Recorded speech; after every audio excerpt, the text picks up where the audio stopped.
Au nom du Père et du Fils et du Saint-Esprit, Amen. Que la grâce et la paix de notre Seigneur Jésus-Christ soient avec vous. Chers frères et sœurs dans le Christ, bienvenue à notre méditation sur les textes bibliques de la liturgie du jeudi de la deuxième semaine de Carême.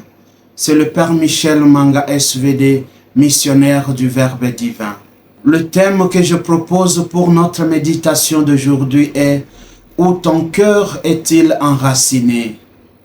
Dans la première lecture tirée du livre du prophète Jérémie, le prophète présente un contraste saisissant sur le choix de l'homme. Il dit d'un côté « Maudit soit l'homme qui met sa confiance dans l'homme, dont le cœur se détourne du Seigneur. » Et de l'autre côté, il dit « Béni soit l'homme qui met sa confiance dans le Seigneur. Il est comme un arbre planté près des eaux. » En hébreu, le mot « cœur » lève désigne le centre le plus profond de la décision et du désir. Le point du prophète Jérémie est simple et clair. L'endroit où tu places ta confiance détermine le fruit de ta vie. En d'autres termes, lorsque la confiance est mal orientée, elle conduit à la stérilité spirituelle.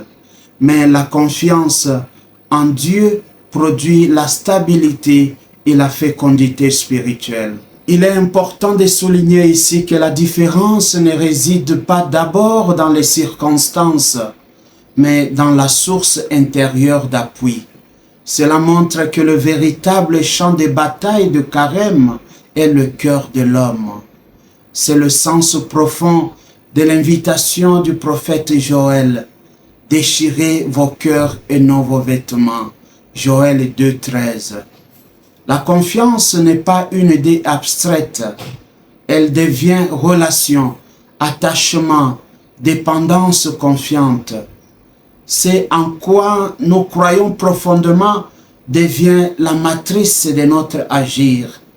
Et notre confiance construit toujours notre identité et notre identité produit notre fruit. Dans l'évangile tiré de Luc 16, Jésus raconte une histoire marquée par un contraste frappant. D'un côté, il y a un homme riche dont la vie est caractérisée par les luxes, le confort et le repli sur soi. Et de l'autre côté, un pauvre nommé Lazare dont la vie est caractérisée par la souffrance et le rejet. Il sied de noter que dans la culture hébraïque, le partage de la nourriture était un devoir sacré, comme mentionné dans Deutéronome 15, 7 à 11.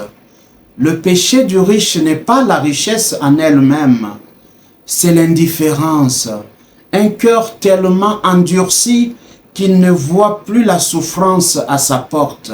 Curieusement, après la mort, les rôles sont renversés. Mais on peut remarquer certains détails plus profonds. Le riche continue à traiter Lazare comme un serviteur. Il dit à Abraham, envoie Lazare. Il ne se répand jamais. Il cherche un soulagement et non une transformation. Cependant, Abraham lui répond, ils ont Moïse et les prophètes.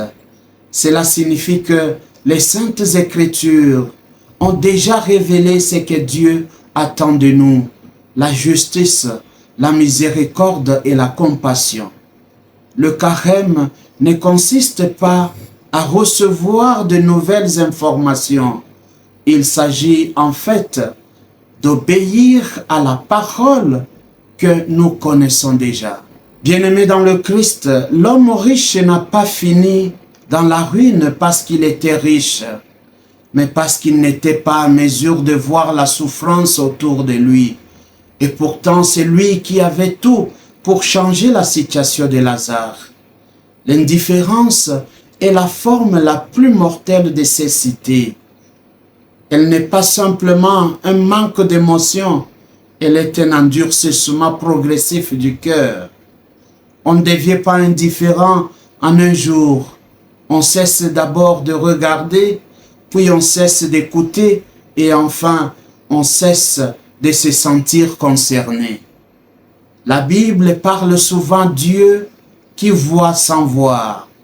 Ce n'est pas un problème de vision physique, mais de dispositions intérieures. Chers frères et sœurs dans le Christ, l'indifférence est mortelle parce qu'elle neutralise la compassion, elle étouffe la conscience et rend normal ce qui devrait nous bouleverser. Un cœur indifférent ne réagit plus à la souffrance. Il s'habitue à l'injustice, il banalise le mal. L'indifférence est le symptôme d'un cœur qui s'est déplacé du centre divin vers le centre personnel. Si nous n'arrivons pas à changer la situation de souffrance autour de nous à cause de l'indifférence, cette parole nous est adressée aujourd'hui. Le pouvoir terrestre arrive toujours à sa fin, et cette vie terrestre aura sa fin. Mais la vie de l'au-delà dépend de la gestion de notre vie ici sur terre. Bien-aimés, le carême nous invite à nous poser ces questions. Qui est le Lazare à ma porte? Qui suis-je en train d'ignorer? Bien-aimés, n'oublions pas que l'indifférence est mortelle parce qu'elle tue lentement l'amour. Or, la vie chrétienne est une vie d'amour. Voir, c'est déjà aimer. Se laisser émouvoir, c'est déjà se rapprocher du cœur de Dieu. Que le Seigneur nous délivre d'un cœur anesthésié et nous donne des yeux capables de reconnaître la souffrance et des mains prêtes à agir. Prions le Seigneur. Dieu, notre Père, nous te rendons grâce pour ta parole de vie que nous avons écoutée. Tu nous invites à choisir le chemin de la vie, à enraciner notre cœur, non dans nos propres forces, mais dans ta présence, dans ta parole et dans ta fidélité. Purifie en nous ce qui nous éloigne de toi. Délivre-nous de la fausse sécurité qui repose sur nos réussites, nos projets, nos biens ou l'opinion des autres. Fais de nous cet arbre planté près des eaux qui porte du fruit même dans la sécheresse parce qu'il puise sa force en toi. Seigneur, ouvre nos yeux pour que nous ne devenions jamais comme ces riches indifférents, un cœur fermé à la souffrance des autres. Guéris-nous de l'égoïsme, de l'habitude de ne plus voir, de la tentation de nous réfugier dans notre confort.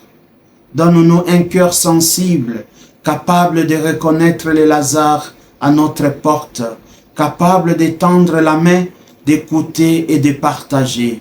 Seigneur, fais grandir en nous la confiance, que nous marchions dans ta volonté et que nous te choisissions chaque jour.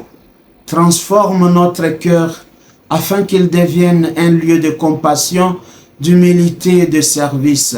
À l'image de ton Fils Jésus, lui qui est venu non pour être servi, mais pour servir. Par Jésus, le Christ notre Seigneur, et par l'intercession de la bienheureuse Vierge Marie, la Mère du perpétuel secours et du désarmement. Amen. Que devant la lumière du Verbe et l'Esprit de grâce se dissipent les ténèbres du péché et la nuit de l'incroyance, et que l'amour de Jésus vive dans le cœur de tous les hommes. Amen. Que Dieu Tout-Puissant vous protège et vous bénisse, au nom du Père et du Fils et du Saint-Esprit. Amen. C'était le Père Michel Manga SVD, missionnaire du Verbe divin. Bonne journée à tous.